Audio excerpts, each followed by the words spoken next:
l'islam, ce n'est pas le terrorisme, étant donné que l'islam condamne le terrorisme. Nous allons à présent prendre l'attaque de Gaskende au Burkina Faso qui a causé le nouveau coup d'État du 30 septembre. Afin de vous montrer que ces pratiques terroristes n'ont absolument aucun lien avec les enseignements de l'islam. L'avitaillement était en direction de Djibo, escorté par une unité militaire, et c'est à hauteur de la commune de Gaskindé qu'il a été attaqué en milieu d'après-midi. Une attaque violente, plus de 24 heures après les faits. Aucun bilan officiel n'a encore été communiqué.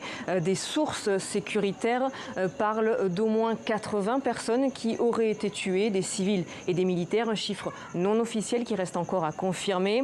Comme vous venez de l'entendre, dans cette attaque de Gaskende, les terroristes s'en sont pris à des transporteurs, à des gens dont leur travail était d'acheminer des vivres dans une autre localité.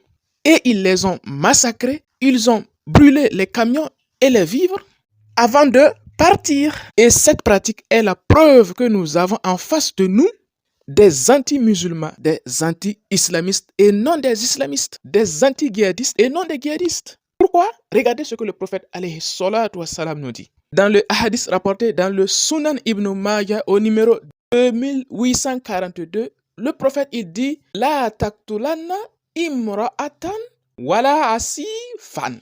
En cas de guerre, en cas de jihad, vous ne devriez pas tuer une femme.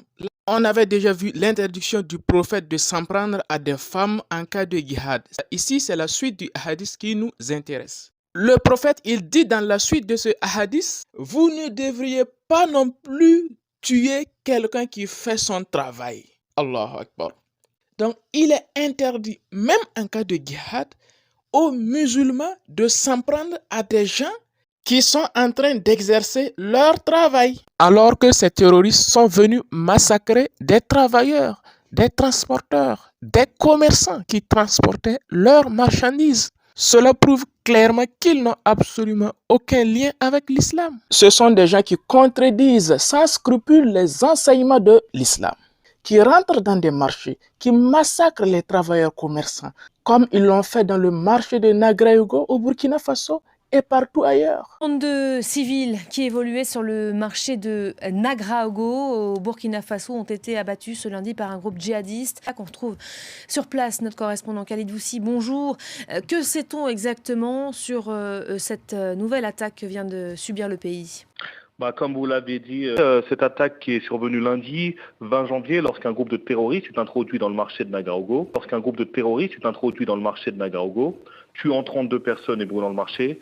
Dans leur fuite, les assaillants ont abattu 4 autres personnes dans le village voisin d'Alamou. Pendant que le prophète interdit, même en état de jihad, même en circonstances de jihad, de s'en prendre à des travailleurs, de s'en prendre à des gens qui font leur travail, nous avons des individus qui se permettent de rentrer dans des marchés, massacrer des travailleurs, massacrer des commerçants, massacrer des transporteurs. Ça, c'est de l'anti-enseignement islamique. Non seulement ce qu'ils font n'a absolument rien à voir avec le djihad islamique, ça c'est un. Deuxièmement, tout ce qu'ils pratiquent sont en parfaite contradiction avec la charia islamique, avec la charia du djihad. Nous sommes tout simplement en face de loups qui portent les habits de brebis pour tromper la vigilance des gens, afin de créer entre nous des conflits religieux, afin de créer entre nous des conflits ethniques, au profit des entreprises d'armement occidentaux. Donc faisons très attention pour ne pas tomber dans le piège de ces ennemis. Moi je ne veux pas qu'on dise État islamique. Pour moi, ce n'est pas un État islamique, c'est un État terroriste. Ils n'ont rien à voir avec l'islam, ils font tout ce que l'islam interdit, quoi. Donc on dise que c'est islam, non.